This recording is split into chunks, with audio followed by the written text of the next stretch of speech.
20h sur la télévision Futur Média. Bonsoir à toutes et à tous. Bienvenue à cette principale édition. Les titres, c'est tout de suite. Désaccord entre les habitants de la cité célibataire de Baobab et la SICAP. Ils viennent de rejeter la proposition d'indemnisation que leur a faite la société immobilière du Cap-Vert et refusent de quitter les maisons qu'ils louent depuis 50 ans au moins. Ces habitants n'excluent pas de porter le combat devant la justice. Pikine, 3 jours de grève décrétés par le collectif des délégués du marché central aux poissons. Ils dénoncent de mauvaises conditions de travail et exigent le départ du directeur. Ce dernier promet de réagir d'ici demain. Remous au sein du conseil municipal. Des conseillers décrient la gestion du maire. Ils lui reprochent de ne pas être impliqué dans le fonctionnement de la municipalité. Résultat, ils ont décidé de quitter la coalition Benno Bokk Yakaar. Ross Béthio, les maladies diarrhéiques sont devenues une question de santé publique. La bilharziose, un véritable frein au développement de cette commune qui vit principalement de son agriculture. L'invité du 20h, il s'agit de Youssouf Diallo, PCA, président du conseil d'administration de la Sonacos, interviewé par Mamadou Ibrekane. Une interview que vous pourrez suivre comme d'habitude tout de suite après ce journal. Voilà pour les titres. Le développement, c'est tout de suite.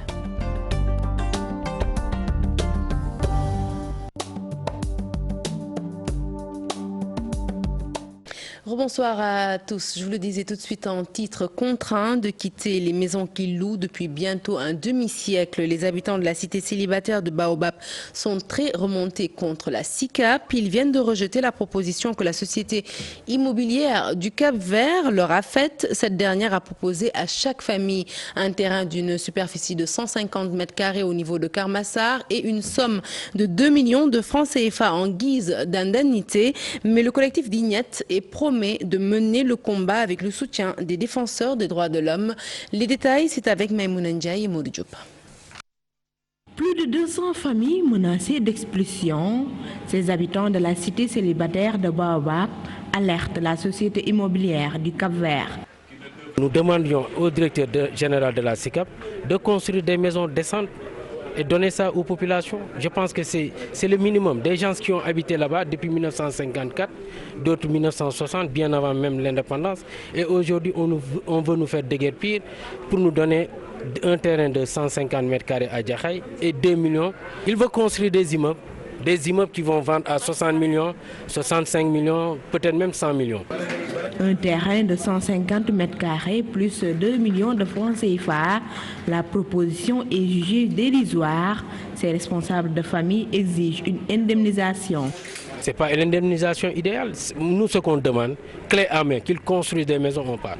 Ils ont une expertise sur la construction. Ils n'ont qu'à construire des maisons et nous donner. Mais pourquoi nous mettre en relation avec des soi-disant constructeurs là? Expulsion forcée, dira le président d'Amnesty Sénégal. Seydi Gassama interpelle directement le chef de l'État. Aujourd'hui, l'État devrait céder ces logements ou ces terrains occupés par ces logements à ces habitants-là. Parce que si vous cumulez les loyers qu'ils ont payés depuis 1954, très certainement, même au coût de ces terrains aujourd'hui, ces loyers dépassent le prix de ces terrains-là. Le président de la République est interpellé. Il est quand même le gardien des droits des citoyens de ce pays. Il doit être informé, nous allons le saisir officiellement. Ces habitants de la cité célibataire ne souhaitent pas subir le même sort que ceux de Karak 1. Ils ont d'ailleurs lancé une pétition. Par ailleurs, ces familles demandent l'audit des terrains accordés à Kermassar. 3 jours de grève, c'est ce que vient de décréter le syndicat, le collectif des délégués du marché central aux poissons de Pikine à compter de ce vendredi et jusqu'à dimanche. Ils dénoncent les mauvaises conditions de travail sur place. Les marailleurs exigent le départ du directeur qui compte apporter sa réplique d'ici demain jeudi. Je vous propose d'écouter les propos de Mamadou Sow. Il est président des acteurs du marché au micro de nos correspondants Salif Sow, Asmalik Diop. Nous, marailleurs du marché central aux poissons, avons décidé d'observer 3 jours de grève, vendredi, samedi et dimanche. Les raisons sont énormes. Vous le savez, tous les usagers le savent, les acteurs le savent, la direction, les autorités le savent. Le marché est sale, le marché est encombré par des vendeurs de légumes, des vendeurs de friperies, des vendeurs de tissus, des vendeurs de bois, etc. etc. On voudrait que des solutions soient apportées à ce niveau. En tout cas, il n'y a pas une très bonne gestion au marché central. La preuve, c'est le truc que je viens d'énumérer tout tantôt. La gestion est nébuleuse et les gabédiques également. Nous savons que le marché central peut faire entrer plus de 2 millions et quelques de recettes par jour. Alors que le marché se trouve dans cette situation-là, ça laisse à désirer. Il y a des tas d'immondices partout, il y a des eaux stagnantes, les fosses sont bouchées, etc., etc. Nous craignons pour notre santé et pour la santé des populations qui consomment les produits qui viennent du marché central au poisson. Notre chiffre d'affaires est très en baisse. Notre chiffre d'affaires est très en baisse. Les clients qui venaient là-bas préfèrent aller à Soumbédioune, à Yara ou ailleurs. Non, on n'est pas du tout satisfait de sa gestion. Sa gestion est la pire des gestions de tous les 4 directeurs qui ont eu à se succéder là-bas. Les directions Tivaouane à présent sur place remouent au sein du conseil municipal. Des conseillers décrient la gestion du maire et quittent la coalition Benno Bokk Yakaar. Ces conseillers de la Convergence patriotique pour la justice et l'équité disent ne pas être impliqués dans le fonctionnement de la municipalité. Ils estiment que Tivaouane va mal et comptent aller seuls aux prochaines législatives. Ils ont tenu une assemblée générale à Tivaouane. Reportage Cheikh Anta Diop, Saylatir. Des conseillers municipaux de Tivaouane sortent de leur réserve et annoncent leur divorce avec le maire de la ville de Tivaouane. Sur les raisons avancées par ces conseillers, le maire de la ville de Tivaouane, par ailleurs, directeur général de l'IPRES, n'a plus le temps de gérer les affaires de la cité. Nous assistons à la création tout azimut de commissions ad hoc à la solde du maire, dépouillant ainsi l'essentiel des commissions mises en place souverainement et démocratiquement par le conseil municipal de toute leur substance, leur empêchant ainsi de dérouler et de réaliser leur programme pourtant voté et approuvé par le conseil municipal.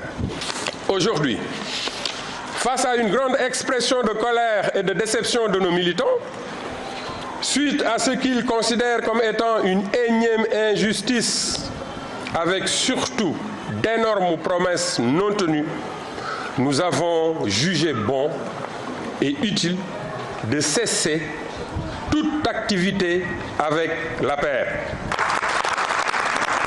Ce divorce n'est pas sans conséquence sur leur compagnonnage avec la coalition Benno Bokk Yakaar. La Convergence patriotique pour la justice et l'équité de Diop Sy compte aller seule aux élections législatives. En ce qui concerne les élections législatives du 2 juillet prochain, nous comptons y aller seuls, sous notre propre bannière, afin de prouver à la face du monde que nous demeurons majoritaires à Tivaouane. Une annonce accueillie par les applaudissements des militants de la Convergence patriotique pour la justice et l'équité qui ont marqué leur adhésion. Et sur le même registre, la tension était également vive dans la commune d'Inor, dans le département de Bounkiling. Des conseillers municipaux et une certaine frange de la population dénoncent la gestion du maire qu'ils déclarent absent de la commune depuis bientôt 1 an. Ils s'interrogent en outre sur la disparition des fonds de dotation et exigent l'audit de leur commune. Le sous-préfet, le préfet de Bounkiling, le gouverneur de Sédhiou, l'OFNAC vont être saisis prochainement par ces plaignants qui comptent remédier à cette situation. Joint au téléphone, le maire d'Inor a démenti cette information et promet de répondre à ces accusations dont il fait l'objet. Bakary Conté pour les détails. Le torchon brûle dans la commune du Nord entre le maire, certains de ses conseillers, chefs de village, imams, entre autres les femmes et les jeunes. Nous avons fini de constater, depuis que cette commune est mise en place, que notre maire est très en absence. Il s'absente beaucoup, que le conseil ne se réunit pas depuis 31 mois maintenant, il nous reste encore 29 mois, que les conseillers ne sont pas identifiés, parce que tout conseiller doit bénéficier d'une carte de membre que nous n'avons pas. Nous avons aussi constaté que les commissions ne fonctionnent pas. On ne fait pas de réunions sérieuses pour permettre à cette commune-là de progresser. Ils accusent leur maire. Nous lançons un avis de recherche, mais ce n'est pas l'avis de recherche. Mais nous lançons un avis de sanctions citoyens par rapport à notre maire. Nous avons voté des budgets pour des périmètres irrigués de Tobor, des périmètres de Nordiola. Jusqu'à présent, à coût de dizaines de millions, jusqu'à présent, on ne sait pas ce qui se passe là-dedans. Nous avons même voté un budget pour le moulin de Nord. Le bâtiment est construit. On ne sait pas où se trouve ce moulin. Notre maison communautaire est là. 4 ans n'est pas achevée. C'est lui qui connaît le promoteur. Aucun suivi. On ne sait pas. La carte de santé de Vélingara, à coût de 8 millions, qu'on construit depuis août 2015. Jusqu'à présent, cette case n'est pas terminée. Il demande l'audit de la commune. Ce combat, nous allons le mener comment? En informant d'abord les autorités déconcentrées. Ensuite, nous allons écrire à l'OFNAC, à la Cour des comptes, pour que ces structures descendent pour au moins faire l'audit externe de notre commune. Joint au téléphone, le maire rejette toutes ces accusations. Ses proches ont promis de tenir un point de presse dans les plus brefs délais pour mettre la lumière sur cette affaire. Allez, retour à Dakar. Le directeur de l'école d'horticulture est inquiet de l'ampleur des agressions contre la bande des Niayes. Selon Macoumba Diouf, la zone des Niayes doit être préservée car elle participe activement à l'autosuffisance alimentaire du Sénégal. À l'en croire, il faut appliquer des lois pour arrêter les agresseurs de la zone des Niayes. Il s'exprimait ainsi lors d'un forum sur le développement durable organisé par Action Citoyenne. Ces propos sont recueillis par Asmalik Diop et Salif Sow. Aujourd'hui, pour traduire la volonté du chef de l'État, une loi a été élaborée et en cours, on va dire, d'instruction. Et peut-être, en ces étapes, peut-être même finales. Je pense, au même titre que tous les acteurs, les parlementaires qui sont venus participer à la rencontre, les représentants de la société civile, je pense comme tout le monde qu'il est arrivé pour cette question du foncier des Niayes et du foncier en général, où il faut qu'on dise stop, et obligatoirement, d'une manière ou d'une autre. Qu'on y arrive par la sensibilisation, par la persuasion, ou alors par la contrainte. Et ça, on ne saurait le faire s'il n'y a pas de loi et règlement qui disposent sur la question. Donc, nous pensons que le vote de cette loi constitue les seuls moyens de contraindre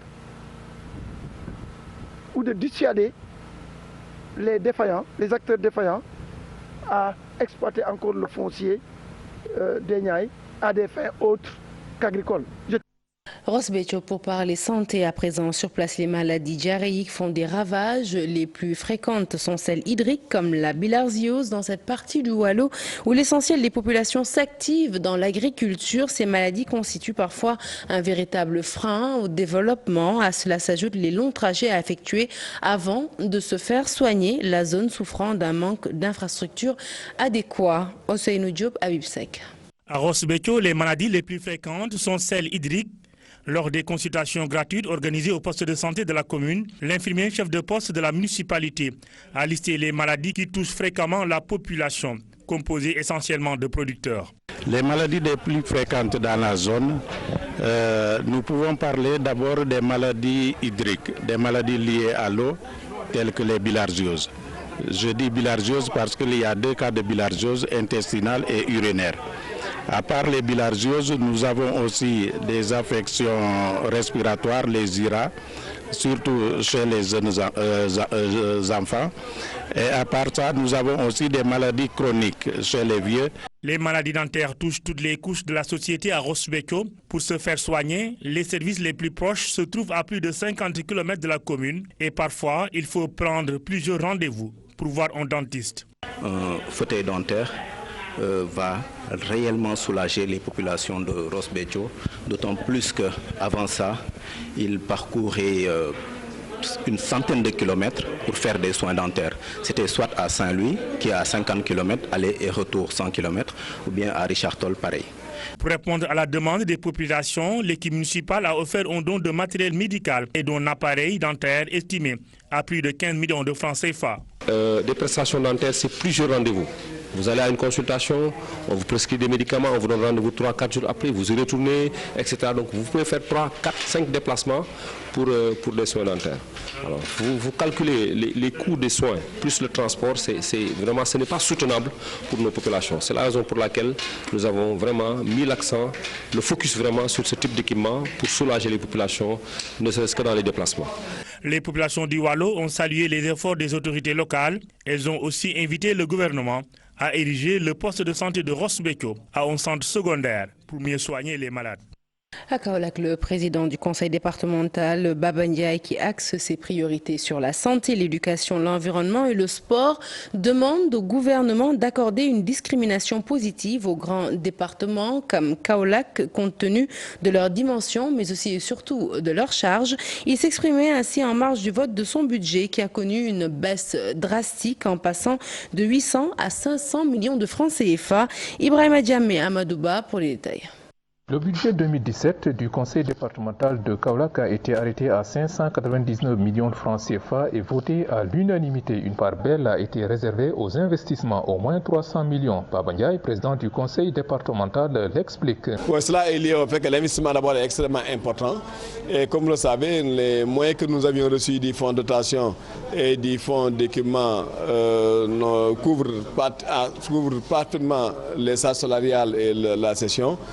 Mais compte tenu des difficultés que nous avons au niveau de nos établissements, nous avons commencé d'échanger avec le ministère de la Gouvernement pour voir dans quelle mesure il peut nous accompagner nos collèges et lycées. Sans le collège et lycée, c'est important. L'éducation, la santé et l'environnement sont entre autres les priorités de Baba Ndiaye, mais le président du conseil départemental de Kaolack trouve que des collectivités comme Kaolack doivent bénéficier d'une discrimination positive sur les fonds de dotation vu les charges qui les incombent. Donc ça veut dire que nous n'avons pas suffisamment de moyens pour le fonds de dotation pour les grands départements que nous sommes.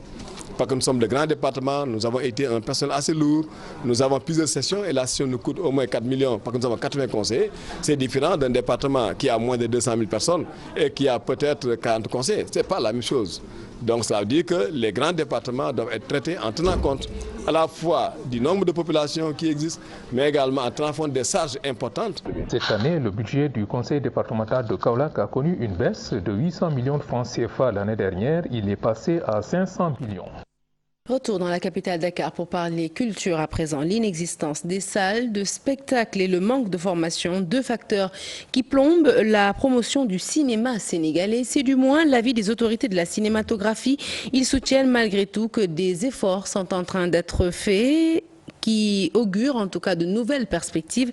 Un séminaire a été organisé pour une élaboration de nouvelles politiques culturelles pour le triomphe du cinéma sénégalais à Aïssatou Paye Diafaraba. 36 ans après Samuel Ousmane, je suis donc le deuxième Sénégalais à avoir eu le Tani d'or. Donc depuis ce moment-là, il n'y a aucun film sénégalais depuis des années qui a été fait. Beaucoup de potentialité dans le cinéma sénégalais. Le regard, on ne peut pas être sous perfusion, on va diriger notre regard, on le veut ou non. Plusieurs mots. Financement des jeunes réalisateurs, espace dédié au 7e art parmi les préoccupations des acteurs. Enjeux nouveaux, un état des lieux s'impose. C'est vrai, il y a une crise, comme on le dit. Le fait le plus apparent, c'est la crise des salles de cinéma, qui est un aspect fondamental pour lequel les gens n'y prêtent pas une grande attention.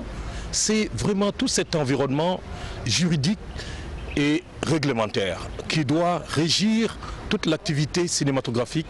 On est en train d'auditer nos textes et renforcer, de les compléter pour que les véritables professionnels puissent trouver un véritable terreau.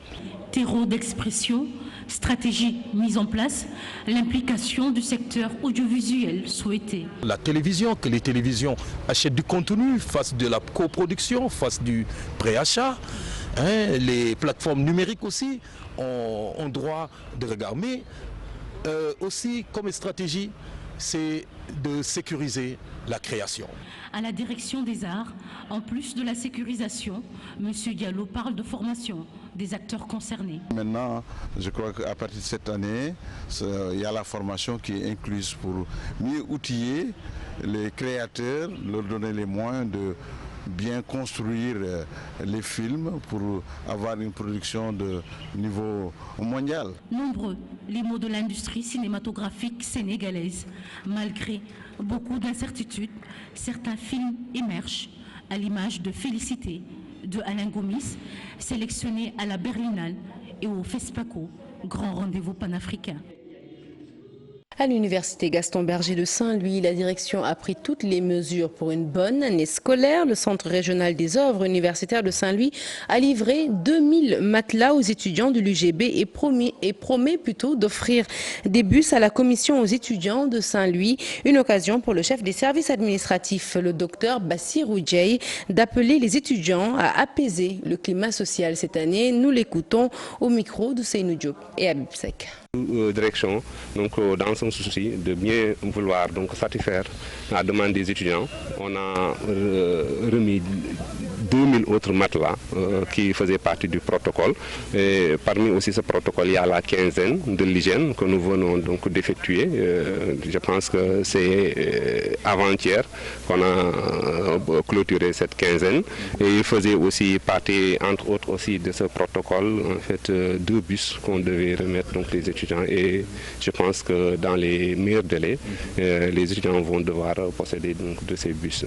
Et de ce fait que nous interpellons vraiment donc, la communauté estudiantine, universitaire, et surtout la commission sociale, à avoir beaucoup plus de compréhension, de tolérance, parce que en fait, la direction en tout cas porte une oreille attentive à leurs doléances. Donc de ce fait qu'en tout cas nous les appelons à apaiser le climat social pour que nous pouvons être dans des conditions idoines de pouvoir les satisfaire. La gendarmerie nationale va renforcer son effectif au port autonome de Dakar. Objectif, mieux assurer la sécurité de cet espace. Une annonce du général de division Mamadou Faye, le commandant de la gendarmerie territoriale, effectuait ainsi une visite dans les installations portuaires. Il était en compagnie du directeur général du port autonome de Dakar. Nous l'écoutons au micro d'Ibou Sissé. L'apport que la gendarmerie peut apporter au niveau du port, je crois qu'elle s'explique aisément par le contexte actuel qui préside actuellement l'activité économique de manière générale. Vous savez aussi bien que moi qu'actuellement il y a des problèmes avec le terrorisme et c'est un peu le souci majeur de tous les dirigeants actuels. Et heureusement, il est heureux de constater que le directeur général du port a pris vraiment bonne conscience de tous ces aspects, de toutes les menaces qui tournent autour du port. Il est dans les dispositions d'appuyer la gendarmerie, surtout du côté logistique, pour permettre à nos éléments de faire leur travail dans d'excellentes conditions. Nous avons promis de renforcer avec une vingtaine d'éléments pour le nouveau poste qui sera créé, en plus déjà de la compagnie maritime qui est déjà sur place. Et il faut saluer l'acquisition du matériel, parce qu'actuellement la sécurité va avec la technologie. Et le directeur général du port nous facilite beaucoup la tâche dans ce domaine. Il y a du matériel qui a été acquis, qui sera mis en œuvre, et la gendarmerie cherchera à être beaucoup plus performante dans l'ancienne aéroportuaire. Hors de chez nous, l'actualité internationale nous mène en Gambie, en Côte d'Ivoire, en France et en Belgique où l'on vient d'apprendre le décès de l'opposant historique Étienne Tshisekedi de la République démocratique du Congo. Récit de ce tour d'horizon de l'actualité internationale, c'est l'affaire de Daniel Diouf. D'abord, cette information nécrologique tombée en fin d'après-midi. Il s'agit du décès de l'opposant Étienne Tshisekedi, mort ce mercredi à la clinique de l'Europe Sainte-Élisabeth dans la capitale belge. Il avait été évacué à Bruxelles à bord d'un jet privé le 24 janvier pour un check-up médical. Étienne Tshisekedi, âgé de 84 ans, a été emporté par une embolie pulmonaire. Son fils, Félix Tshisekedi, a confirmé l'information chez nos confrères de Jeune Afrique. L'Afrique est un retrait individuel ou collectif des États africains de la Cour pénale internationale. L'Union africaine encourage ses membres à un retrait collectif. La Cour pénale internationale, que de nombreux pays du continent considèrent comme une institution partiale. La résolution invite aussi les États africains membres de la Cour à tenir une réunion avec le Conseil de sécurité de l'ONU pour discuter de la question. Elle a par ailleurs plaidé pour un renforcement de la Cour africaine de justice et des droits de l'homme pour lui permettre de traiter les crimes de guerre et des cas de génocide. À moins d'une semaine de son retour à Banjul, le nouveau président gambien a rendu public son gouvernement. Adama Barrow a opté pour une équipe de 18 membres. Ce mercredi, il a présidé une cérémonie au cours de laquelle 11 ministres ont prêté serment à Banjul. Les ministres des Finances, des Affaires étrangères, de l'Intérieur, de la Justice, de la Jeunesse et des Sports, du Tourisme, de l'Agriculture, de l'administration locale, du commerce et de l'environnement ont été attribués. Reste encore à attribuer 7 autres portefeuilles. Adama Barrow s'est entouré des membres de la coalition qu'il a porté au pouvoir. Le procès du général ivoirien Bruno Dogbo Blé et de 9 co-accusés poursuivis pour enlèvement et assassinat s'est ouvert mardi à la cour d'assises d'Abidjan. Ces 10 prévenus doivent répondre de l'enlèvement et des assassinats en 2011 de 4 hommes, dont 2 Français en pleine crise post-électorale. Le procès doit durer 2 à 3 semaines. Selon l'acte d'accusation, 5 des 10 accusés, dont le général Bruno Dogbo Blé, qui commandait la garde républicaine, sont poursuivis pour séquestration et assassinat, les autres pour enlèvement ou disparition de cadavres.